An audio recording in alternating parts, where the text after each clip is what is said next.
Okay, this chaat is assembled or done in two steps. The first step is frying the spinach fritter or the palak bhaji and then assembling it into a delicious mouth-smacking treat called Palak Chaat.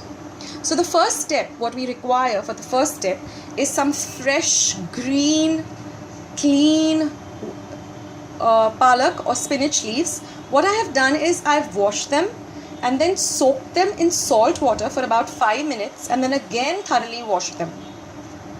Then we have to prepare a batter for which you require a nice big bowl and a whisk. And you require about 1 cup of chickpea flour or besan. To that we will add about half a teaspoon of turmeric powder or haldi and about 1 teaspoon of asafoetida, salt to taste, some water. Then when we assemble the chaat, we require some chutney, that is some green chutney.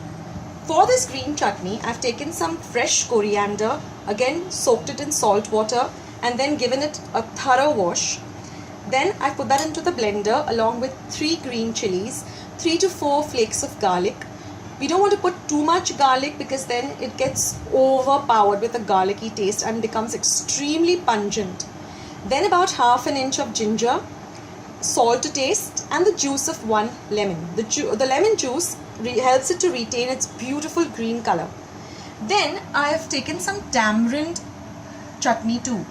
Now this tamarind chutney is a bit of a procedure. You have to soak some khajur or dates along with some jaggery or ghul and a little bit of tamarind for about 2 hours in hot water. Then you got to smash up everything together and then strain it. But an easy option is just using a ready-made sauce. In this case it's imli pichku and the taste is amazing. My kids love this tangy chutney. I put it on my shev batata puri, my bhel, a lot of other things. Okay, and then we require some oil in a pan. Now this has to be deep fried because they're fritters. And keep some kitchen towel ready to strain the fritters. You also require some yogurt, some nice beaten up yogurt because it gives a lovely tangy flavor. To those who don't like the taste of yogurt, you can skip it anyway. So let's get on with the procedure. We'll first make the batter, fry the fritters and assemble our lovely chaat. So let's get started.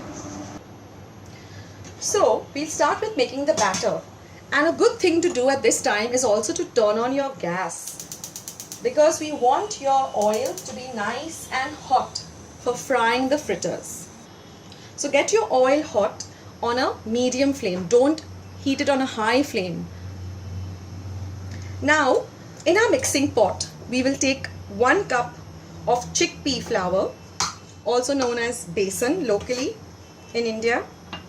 Then we will take half a teaspoon of turmeric powder. Turmeric is very good for health and over here it gives an amazing color. Asafoetida or hing, salt to our taste and some water. We don't want a very runny batter and we don't want a very thick batter either. It should be just right enough so that we can dip our spinach or palak leaves into the batter and deep fry. There shouldn't be any lumps.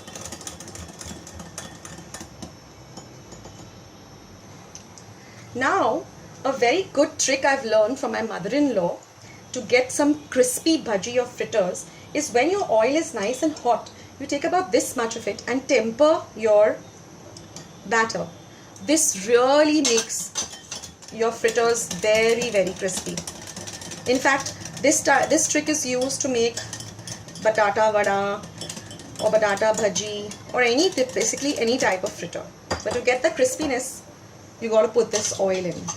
So now you can see my oil is nice and hot. So now we will start frying our palak bhaji. What you need to do is take your palak leaf, dip it nicely into your batter and leave it slowly into the oil. Just drop it into the oil. Keep a towel or kitchen towel ready because your hands will get a little messy. You can hear the oil is nice and hot with a sizzling sound. Let it fry nicely.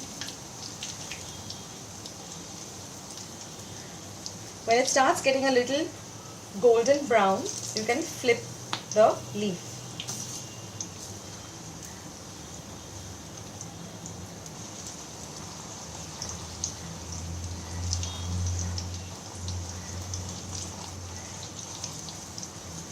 Here, can you see it? So good and golden brown and looks amazing.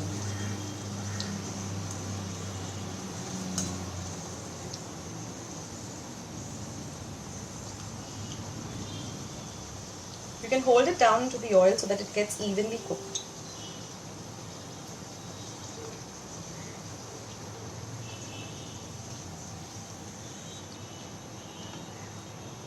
Once that is done, just drain it onto your kitchen towel. I'll show you one more.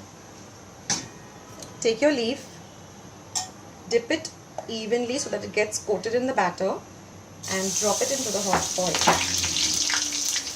Mind your fingers.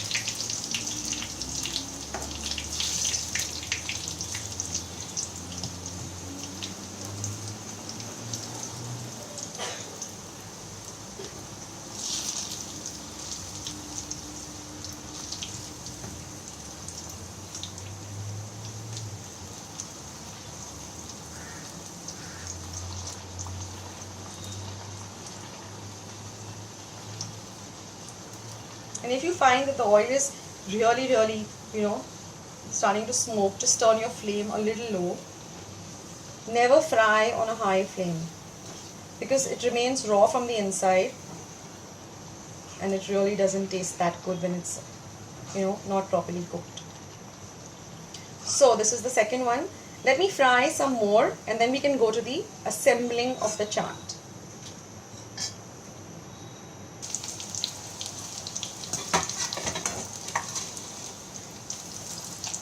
I'll show you one more.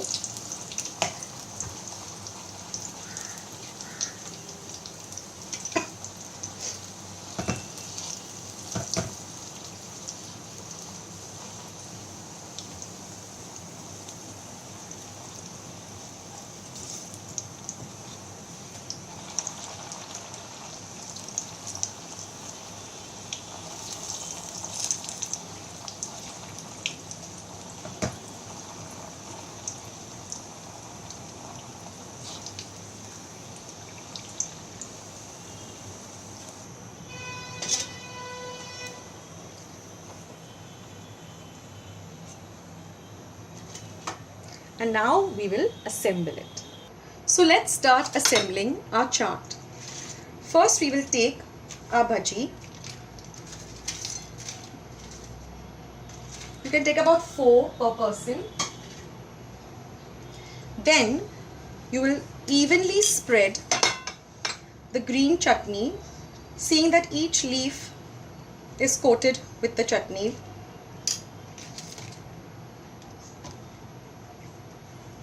Then you'll put in some lovely tamarind or imli chutney.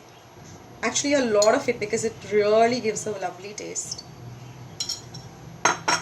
Then some beaten yogurt, chilled yogurt, and a generous amount of Shev.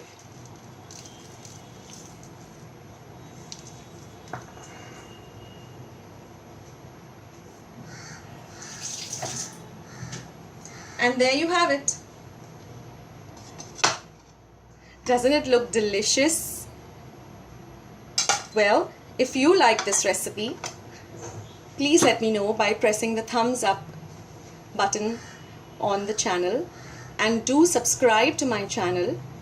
And once you have subscribed, click on the bell. So every time I upload a new recipe, you'll be the first one to know. So see you until next time. Take care. Bye-bye.